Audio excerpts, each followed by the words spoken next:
Welcome बच्चों। आज हम जो टॉपिक कवर करने जा रहे हैं, it is a very very important topic for 5 mark question for board examination और नीट के लिए भी इक्वली इंपॉर्टेंट है। This is menstrual cycle.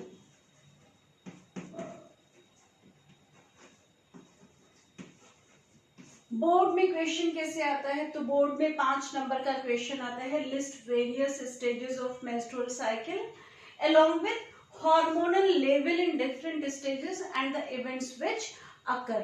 Clear? या तुम्हें फिगर बेस्ड क्वेश्चन दिया जाएगा, ये जैसे नेम ऑफ हॉर्मोन्स या name of source gland missing होगा और तुम्हें ABCD करके लेबलिंग करनी होगी। Same type of question you may get even in NEET examination या other competitive examinations also. Clear? तो 5 नंबर का बहुत इंपॉर्टेंट क्वेश्चन है बोर्ड्स के लिए। और आप लिखेंगे कैसे? तो ये फिगर्स तो आप बनाएंगे ही बनाएंगे, बाकी नोट्स में जैसे मैंने कॉलम बनाकर आपको बताया है वैसे आप इसको बोर्ड की कॉपी में लिख कर आएंगे। ठीक? मेंस्ट्रुअल साइकिल की जब हम बात करते हैं तो तुमने डेफिनेशन पढ़ी है cyclic changes. Clear? Cyclic changes which occur in females of primates। 3 point cyclic changes हो गए, फीमेल्स में हो रहा है और प्राइमेट्स में हो रहे हैं। जरा हम यहाँ क्लियर कर दें कि प्राइमेट्स क्या है। ध्यान रखो तुम किनको प्राइमेट बोलोगे और किनको नॉन प्राइमेट बोलोगे। मैमल्स में जिनमें ये हाथ का फॉर्मेशन हो रहा है, क्लियर फिंगर्स या डिजिट्स आपको दिखाई दे रहे हैं, they will be called as primates. Monkeys हो गए, एप्स हो गए, चिंपैंजीज हो गए, इंक्लूडिंग ह्यूमन। लेकिन जिनमें क्लॉज हैं, हूफ है, पैड है, जैसे कुत्ता, गाय, बिल्ली, भैंस, ये सब के सब किस में आ जाएंगे? They all will be a part of non primates. Clear? तो जिनमें उंगलियों का फॉर्मेशन हो रहा है, digit formation is taking place, they are primates. और जिनमें पैड या हूफ वगैरह बन रहे हैं, they are also mammals but they are non primates, जिसमें तुमने पढ़ा है कि उनमें ऑयस्ट्रस साइकिल होता है ना कि मेंस्ट्रुअल साइकिल। क्लियर? तो cyclic changes in females of primates are called is called as menstrual cycle. Clear? Normally अगर हम बात करें तो menstrual cycle is of about 28 days. Menstrual cycle 28 days की होती है एक एवरेज फीमेल में। एक एवरेज निकाले तो फीमेल्स में menstrual cycle is of 28 days. ठीक? यहां हम एक छोटी सी चीज रिकॉल करते हैं। हम लोगों ने पढ़ा था this is female reproductive system. इस फीमेल रिप्रोडक्टिव सिस्टम में 2 ओवरीज हैं। क्लियर? 2 ओवरीज, एक ये हो गई और एक ये हो गई। एक बार में एक ही ओवरी फंक्शनल होती है। ठीक? हर मेंस्ट्रुअल साइकिल में एक ओवरी फंक्शनल होती है। जो ओवरी फंक्शनल होती है that makes an ovum. Ovum के फॉर्मेशन को हम लोगों ने oogenesis पढ़ा था। After ovulation ovum comes out of ovary and enter in fallopian tube. Inside fallopian tube, it moves towards the uterus और एम्ब्यूला वाले रीजन पर आकर रुक जाता है, where it waits for fertilization. Clear? ये क्या था? ये exactly secondary oocyte है। तो ओव्यूलेशन में secondary oocyte बाहर आता है, फैलोपियन ट्यूब में एंटर करता है और फिर एम्ब्यूला पर जाकर रुक जाता है। ठीक? अगर फर्टिलाइजेशन होता है means after coming in contact with sperm and before fertilisation. Clear? बार बार इस बात को ध्यान रखना है, after coming in contact with sperm and before fertilisation it completes meiosis 2 and makes ovum. तो यहां पर ओवम का फॉर्मेशन हो जाता है, फर्टिलाइजेशन होता है, जाइगोट बनता है और फिर फर्दर डेवलपमेंट ऑफ बेबी होता है। ठीक? तब तक क्या हो रहा है, जब ये ओव्यूलेशन हुआ और ओवम यहाँ पर पड़ा हुआ है, तब यूट्रस की वॉल अपने आप को प्रिपेयर करती है for future, that is for implantation की। अगर फर्टिलाइजेशन हो जाएगा तो प्लेसेंटा के थ्रू बेबी यहीं पर अटैच होगा। तो यूट्रस की वॉल थिक होती जाती है। After ovulation wall of uterus become thick and prepare itself for implantation. Is it clear? लेकिन अगर फर्टिलाइजेशन नहीं होता है तो ये यूट्रस की वॉल रप्चर हो जाती है, और जब ये यूट्रस की वॉल रप्चर होती है तो rupture tissue along with blood and degenerated secondary oocyte, everything comes out of vagina, और इस प्रोसेस को हम कहते हैं menstrual flow। ठीक, ruptured follicle, ruptured endometrium and ruptured follicle नहीं, sorry, ruptured secondary oocyte, ruptured endometrium along with blood comes out of vagina. Process is called as menstrual flow. Is it clear? In this process of menstrual flow, endometrium rupture हो गई है, और endometrium के rupture होने के बाद फिर से नए सिरे से प्रोसेस स्टार्ट होगा, और जब नए सिरे से प्रोसेस स्टार्ट होगा तो again a new follicle will develop and ovulation will take place. So process keeps on continuing. Clear? कब तक चलता रहता है? Till the stage of menopause. Is it clear?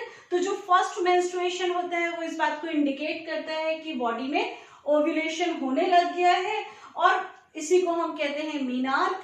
और जब लास्ट मेंस्ट्रुएशन होता है that is called as menopause, जो इंडिकेट करता है कि no more ova are released in ovary. So fertilizing capacity of female has been over. समझ में आई? तो मेंस्ट्रुअल फ्लो क्या है? Overall process, sorry menstrual cycle क्या है? Overall cyclic changes which are taking place in females body. ठीक, जिसको हम तीन मेजर पार्ट में पढ़ते हैं, 1, 2 as well as 3. Clear? This is 1, 2 and 3.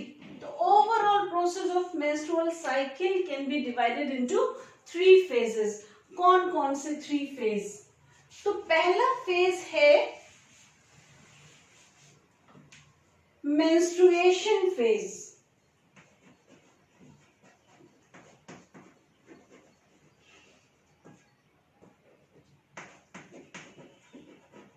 Is it clear? Menstruation phase में क्या क्या हो रहा है? तो मेंस्ट्रुएशन फेज में सबसे पहला काम क्या हुआ? Rupture of endometrium.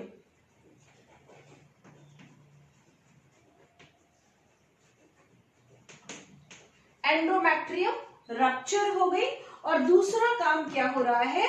Menstrual flow.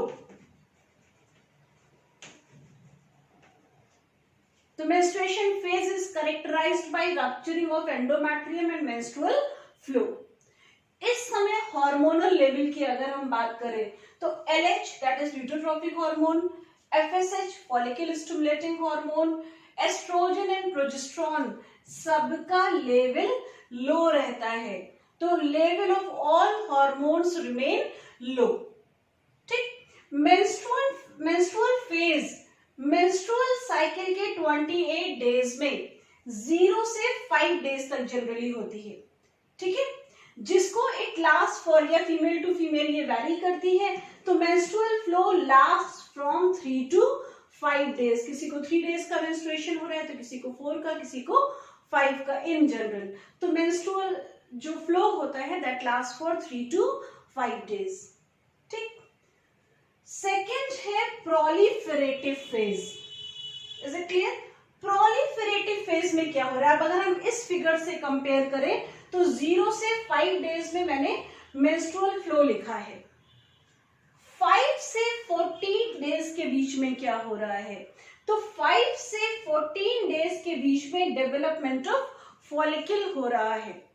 5 से 14 डेज में आपने पढ़ा secondary follicle, tertiary follicle, mature Graafian follicle. तो ये जो चेंजेस होते हैं सेकेंडरी, टर्शियरी और फिर मैच्योर ग्राफियन फॉलिकल का बनना, this occurs in between 5 to 14 days. तो development of follicle occur in between 5 to 14 days. Am I clear? Development of follicle के लिए दो मेजर हार्मोन्स चाहिए हैं। तो एक तो हो गया LH और दूसरा हो गया FSH। तो obviously level of LH and FSH keeps on increasing during this proliferative phase. ठीक, अब डेवलपमेंट ऑफ फॉलिकल हो रहा है और फॉलिकुलर सेल्स ही सिक्रीट करती है एस्ट्रोजन। तो ऑब्वियसली इस फेज में एस्ट्रोजन का लेवल भी ज्यादा होगा। ठीक है, estrogen promotes oogenesis। Am I clear? तो LH, FSH और एस्ट्रोजन तीनों हार्मोन्स का लेवल इस फेज में, दैट इज प्रोलिफरेटिव फेज में, विल रिमेन हाई, जबकि प्रोजेस्टेरॉन का लेवल इस फेज में कम होता है। क्यों? क्योंकि progesterone is formed by ruptured follicle और अभी रप्चर्ड फॉलिकल नहीं है, अभी हमारे पास डेवलपिंग फॉलिकल है। तो जब तक फॉलिकल का डेवलपमेंट हो रहा है प्रोजेस्टेरॉन का लेवल ऑब्वियसली कम रहेगा। ठीक, तो हार्मोनल लेवल में LH, FSH, एस्ट्रोजन ज्यादा रहेंगे और प्रोजेस्टेरॉन कम रहेगा। मेन काम क्या हो रहा है? तो प्रोलिफरेटिव फेज में मेन काम क्या होगा? Development of follicle. दूसरा एक और काम यहां पर होता है। ठीक, यहां तो एंडोमेट्रियम रप्चर हो गई थी, अब रप्चर्ड एंडोमेट्रियम को रीजनरेट या रिपेयर करना है। That repairing of endometrium will be done by estrogen. तो दूसरा काम क्या हो रहा है यहां पर? Repairing of endometrium which will be done by estrogen. अभी हम थिकनिंग की बात नहीं कर रहे हैं, अभी हम बात कर रहे हैं रिपेयरिंग की। क्लियर? ईंटे की दीवार तोड़ दी, अब नई दीवार बनाने के लिए पहले तुम्हें ईंटे की दीवार खड़ी करनी पड़ेगी, तब उस पर प्लास्टर करोगे। तो अभी आप क्या कर रहे हो? उसको रिपेयर कर रहे हो, and repairing is because of oestrogen. तो दो मेन काम हो गए, एक हो गया डेवलपमेंट ऑफ फॉलिकल और दूसरा हो गया रिपेयरिंग ऑफ एंडोमेट्रियम। क्लियर? जब LH का लेवल बढ़ता है तो on 14th day level of LH become maximum. This maximum level of LH is called as LH surge। एक नंबर का क्वेश्चन आता है, what is LH surge and it occurs on which day? तो LH surge is peak of LH। किस दिन हो रहा है? तो अगर menstrual cycle 28 days का है तो 14th day पर LH का level will be maximum, that is called as LH surge। LH surge क्या कर रहा है? तो LH surge is responsible for ovulation। It will cause rupturing of follicle। तो 14th डे पर दो चीजें याद रखनी है, LH surge और दूसरा ओव्यूलेशन। क्लियर? समझ में आ गया? 0 से 5 डेज में मेंस्ट्रुअल फ्लो हो रहा है, 6 से 14 डेज, अब 6, 7, 8, 9, 10, 11, 12, 13, 14, दैट इज अप्रोक्सीमेटली आपका हो गया 8 to 9 डेज। तो 8 to 9 डेज में आपका प्रोलिफरेटिव फेज हो रहा है। इसके बाद ध्यान रखना secretory phase is fixed for 14 days. ये अभी बताएंगे कैसे क्वेश्चन पूछा जाता है। सिक्रीटरी फेज कांस्टेंट होती है, that is of 14 days. Clear? Ovulation हो गया, फॉलिकल रप्चर हो गया और सेकेंडरी oocyte बाहर आ गया। अब इनसाइड ओवरी जो रप्चर्ड फॉलिकुलर सेल्स हैं, they make a tissue called as corpus haemorrhagicum. Corpus haemorrhagicum तुम्हारी बुक में नहीं दिया है, इसलिए बोर्ड्स में लिखकर नहीं आओगे। मैंने तुम्हें क्यों दिया? क्योंकि हो सकता है कॉम्पिटिटिव एग्जाम में तुमसे पूछ ले sequential arrangement of formation of corpus haemorrhagicum, corpus luteum and corpus albicans. तो पहले कॉर्पस हीमोरेजिकम बनता है। Corpus hemoregicum makes a temporary endocrine gland called as corpus luteum। Corpus luteum is a temporary endocrine gland। केवल secretory phase में present होगी, बाकी phase में present नहीं होगी। कॉर्पस ल्यूटियम का मेन काम क्या है? It secretes progesterone. ठीक, इसीलिए 14th डे के बाद जब कॉर्पस ल्यूटियम बन जा रहा है, क्लियर, तो level of progesterone keeps on increasing. ठीक, तो कॉर्पस ल्यूटियम सिक्रीट्स प्रोजेस्टेरॉन, और प्रोजेस्टेरॉन का मेन काम क्या है?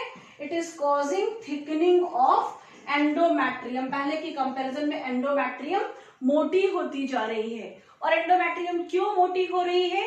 So that in future if fertilization will occur, it can hold foetus through placenta. इसमें इतनी ताकत हो कि ये फीटस को होल्ड कर सके, इसलिए thickening of endometrium is required. Clear? तो तीसरी फेज हो गई सिक्रीटरी और ल्यूटियल फेज, जहां दो मेन काम हुए, एक फॉर्मेशन ऑफ कॉर्पस ल्यूटियम, इसको हम 14th डे एलेक्स सर्च से रिलेट करेंगे। कॉर्पस ल्यूटियम यहाँ पर फंक्शनल है। दूसरा काम क्या है? Thickening of endometrium.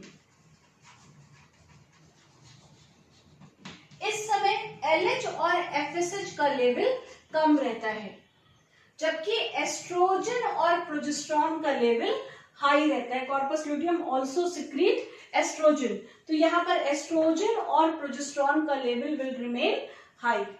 ठीक, 3 फेजेस, मेंस्ट्रुअल फेज जैसे लिखा है वैसे ही बोर्ड में लिख कर आओगे, फेज का नाम लिखोगे, इवेंट लिखोगे। फिर यहाँ पर सेकेंड फेज हो गई प्रोलिफरेटिव फेज, यहाँ क्या हो रहा है। तीसरी हो गई सिक्रीटरी या ल्यूटियल फेज, यहाँ पर क्या हो रहा है। Now the next part of the question क्या होता है mostly, what will happen if fertilisation occur और if fertilisation does not occur. Clear? Fertilisation होगा तब क्या होगा, और फर्टिलाइजेशन नहीं होगा तब क्या होगा। ठीक, तो फर्टिलाइजेशन अकर, अगर फर्टिलाइजेशन हो जाता है तब क्या होता है? Corpus luteum sustain. अब क्या है, अगले 9 महीने तक कॉर्पस ल्यूटियम ग्रो करता रहेगा। आगे पढ़ेंगे under the influence of HCG, human chorionic gonadotropin. Clear? HCG is responsible for sustaining corpus luteum. HCG is secreted by placenta. Clear? जिसकी वजह से क्या होगा? More and more thickening of endometrium and level of progesterone remain high. ठीक है, जिन लोगों को बार बार abortion हो जाता है, डॉक्टर्स क्या करते हैं, उनको प्रोजेस्टेरॉन के इंजेक्शंस देते हैं ताकि प्रोजेस्टेरॉन का लेवल मेंटेन रहे। प्रोजेस्टेरॉन का लेवल मेंटेन रहेगा तो यूट्रस की वॉल के रप्चर होने के चांसेस कंपैरेटिवली कम हो जाते हैं, या एबॉर्शन होने के चांसेस कंपैरेटिवली कम हो जाते हैं। ठीक, इफ नो फर्टिलाइजेशन, अगर फर्टिलाइजेशन नहीं होता है तो level of progesterone which is maximum, यहां पर क्या होगा? नेगेटिव फीडबैक मैकेनिज्म होगा। अब हमें थिकन एंडोमेट्रियम की जरूरत तो है नहीं, प्रोजेस्टेरॉन कहीं यूटिलाइज नहीं हो रहा है, तो highest level of progesterone will cause it's further, आप ये कह सकते हो ब्रेक डाउन, या इट्स फर्दर नेगेटिव फ्लो, जिसको हम लोगों ने पढ़ा था नेगेटिव फीडबैक मैकेनिज्म, कि प्रोजेस्टेरॉन का लेवल जैसे मैक्सिमम होगा वो क्या करेगा? हाइपोथैलेमस को रोकेगा। हाइपोथैलेमस क्या करेगा? GnRH नहीं रिलीज करेगा। GnRH नहीं रिलीज होगा तो LH और FSH भी नहीं है, और उस केस में एस्ट्रोजन और प्रोजेस्टेरॉन का लेवल भी लो हो जाएगा। तो इफ नो फर्टिलाइजेशन अकर, तो उस केस में कॉर्पस ल्यूटियम डीजेनरेट और इट मेक्स कॉर्पस एल्बिकेंस। और साथ ही साथ क्या हुआ? प्रोजेस्टेरॉन का लेवल लो होने की वजह से endometrium rupture and menstruation starts. ठीक, 2 questions, what will happen if fertilisation occur of corpus luteum and what will happen if fertilization does not occur. fertilization occur, corpus luteum sustain, and this sustaining is under the influence of hormone HCG, which is secreted by placenta. This sustained corpus luteum will secrete more and more progesterone, causing thickening of endometrium. ठीक, that will help in holding of fetus. Am I clear? दूसरी तरफ क्या है? If no fertilization occur, corpus luteum will degenerate, level of progesterone will shoot down, clear? Will become low, endometrium will rupture and menstruation will restart. And the ruptured corpus luteum is called as corpus albicans. That is all about menstrual cycle. Again, it is very very important for board examinations. 5 marks का बहुत important question है. लिखने का तरीका वही follow होगा जो आपको कॉपी में लिखवाया है मैंने. और डायग्राम्स कौन से बनाएंगे, तो दिस इज मस्ट. इसको प्रॉपरली प्रैक्टिस कर लीजिए. Is it clear? और ये वाला डायग्रामेटिक क्वेश्चन के लिए अपने आप में 3 नंबर का बहुत इंपॉर्टेंट क्वेश्चन है.